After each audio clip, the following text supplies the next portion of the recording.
guys, Shaman Gary coming to you live from Cincinnati, Ohio, home of the Music Salon where great things happen. Today I got a fun little lesson I want to show you all. One little trick that'll spice up your lead playing and make you sound like a pro if you know this one little thing. So on that little intro I was doing, I was playing this chord progression, which I'm going to include in the backing track for this lesson as well. So the chords are A minor to G, D minor, E7, okay? So instantly that E7 is kind of the standout chord, right? It gives it a little something at the end of that. Now you can stay at A minor the whole time. You could play your pentatonic, whatever riffs you want to play. But what you want to do, and I might loop this here in a second, but for now let's just talk about this. So you can, like I said, stay at A minor the whole time, okay, over all those chords. But when you get to this last chord, that E7 chord, what happens is that creates a little tension and it almost acts as like a diminished chord. So here's a diminished chord. And that chord, and I'll do a whole lesson on diminished at some point, but I just want to show you this little trick. The diminished chord is the only, chord in music that doesn't resolve. So it's got to go somewhere if you play that. I'm sorry. Now look at this resolve. It draws your ear back to that A minor. So if you can just highlight those notes, you can really up your game. So if we're playing over that chord progression, playing a lick over A minor.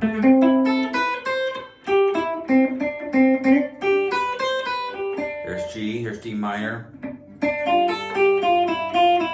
Now watch, as soon as it hits this, I want to hit those notes. Let me do a little loop here while we're talking about this. And like I said, if you really just focus on one little trick, it'll help you out. Give me 1 second here. Loop this. I'm going to go. Let's see here.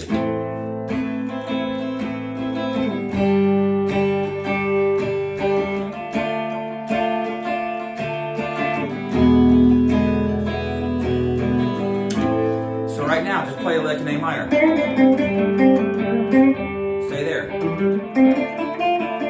Now watch this.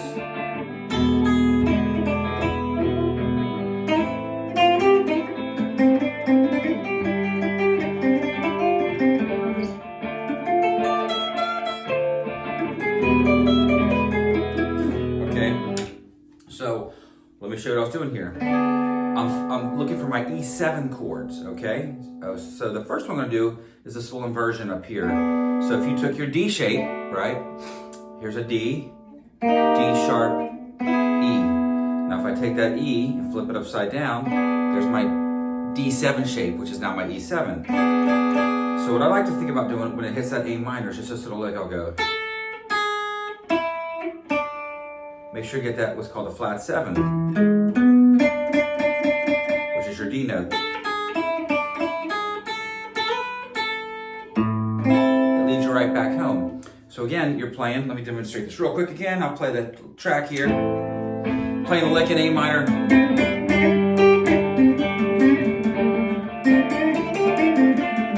Right here.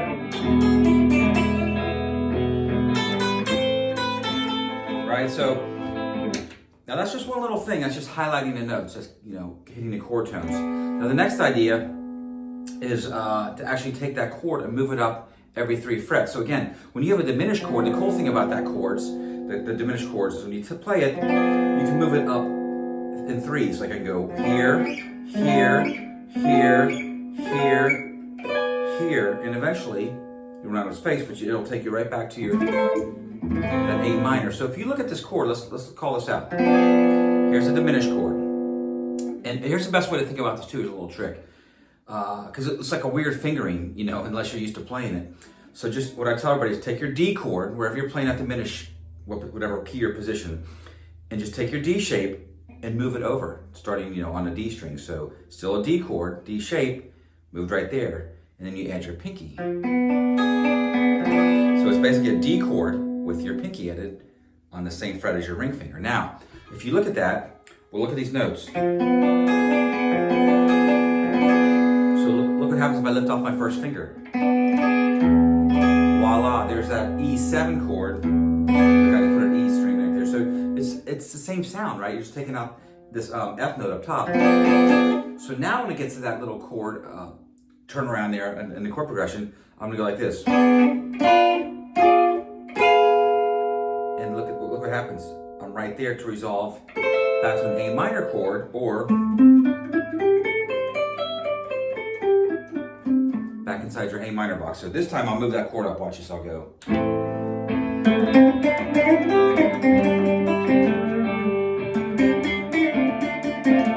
Right here.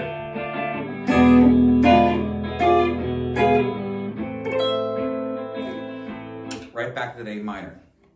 So that's a great little trick you can do. And the cool thing is you don't have to start there, you can play anywhere. I can start here. So wherever you're playing your A minor box, okay, watch this. This time I'll start here inside of my pentatonic where most people are gonna play out of, right? So if I'm playing up here again,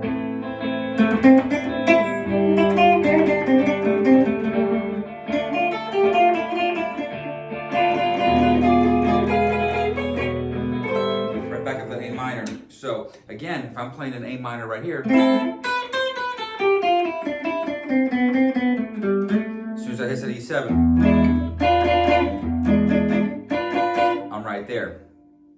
So that's a great way to play around with that. You know, and let's say we're up here playing, you know, up top, way up high though. Another way to think about that is when you're playing your A minor, you know, pentatonic, or there's an A minor triad, look. That chord is going to be one fret below your box. Actually, just demonstrate up here. Probably easier. So here's your A minor pentatonic box. Look how easy this is. As soon as it hits an E7 chord, I'm one fret below. So here's your A minor triad.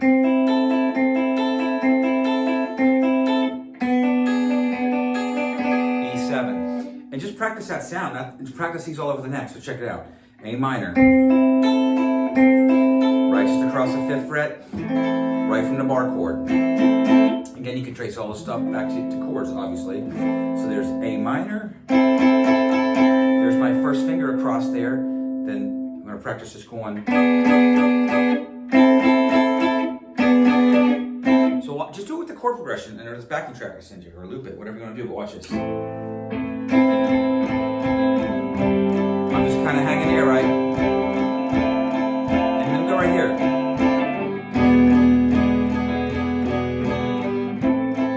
Do it again.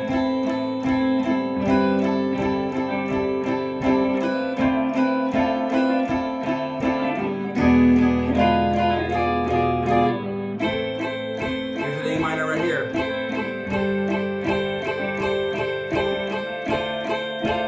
Watch, here's an E. Play the E major, it still works as long as you're practicing these triads. So here we go.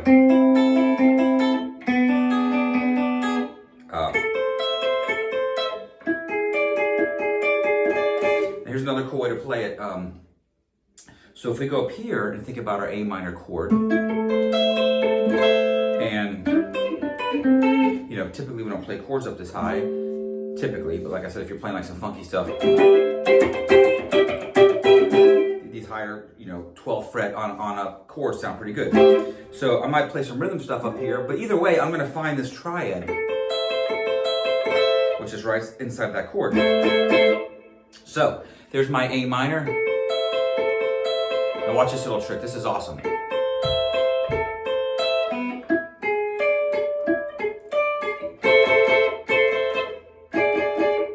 It's right there. It's so convenient.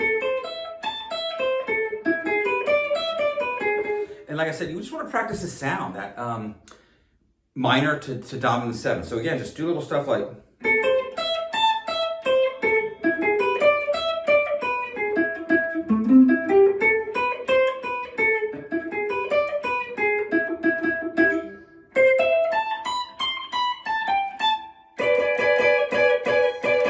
It's all over. And then wherever you're playing, like I said, man, if you're playing like up here.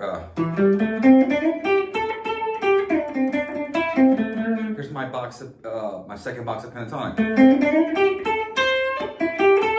Well, look, when it goes to that change to the E7, I'm right here, right?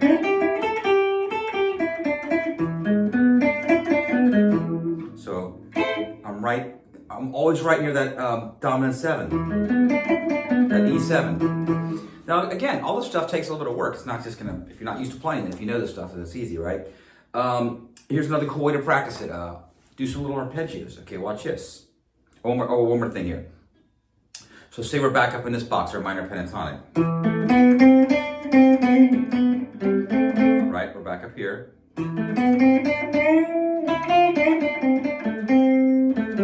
Well, look, goes to E7. Oh, sorry. Well, I really haven't left that box. I just kind of, I highlighted the E major. And I'm talking a little bit of theory this morning. But it's just this little trick. Like I said, when it goes to that E7 chord, you just practice A minor through. Over the A minor, you're playing A minor pentatonic, or A natural minor. G, you're still playing A minor. D minor, you're still playing an A minor. And as soon as that hits that E7 chord, just play one of these little licks I showed you.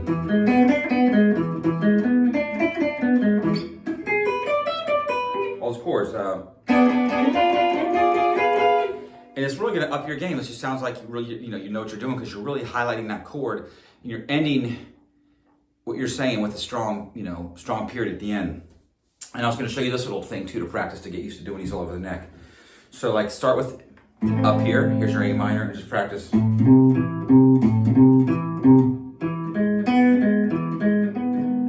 Or up. Anywhere you can practice that A minor to E7,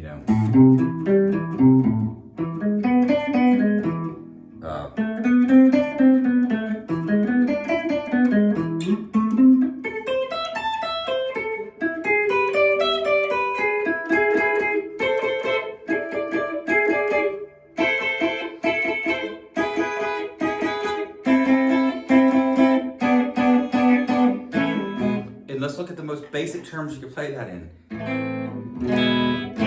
If you're a total beginner, show somebody this little trick, just think of it like this. It's a very Spanish Latin sounding thing. If you play A minor,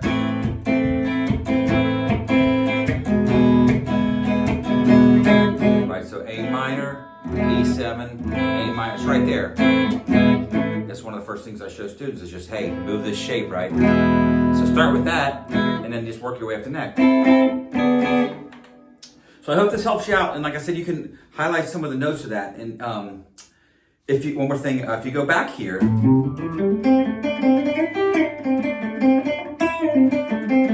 you're already playing that D note anyway inside the E minor pentatonic, right? Or sorry, the A minor pentatonic. When it gets to that E, if you throw that major third in there, because that's already in the natural minor, so you got.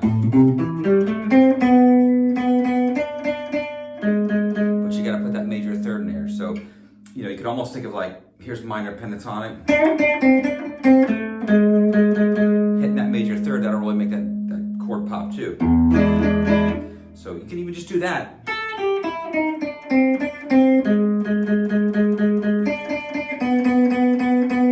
And it's always going to take your ear back home to that A minor.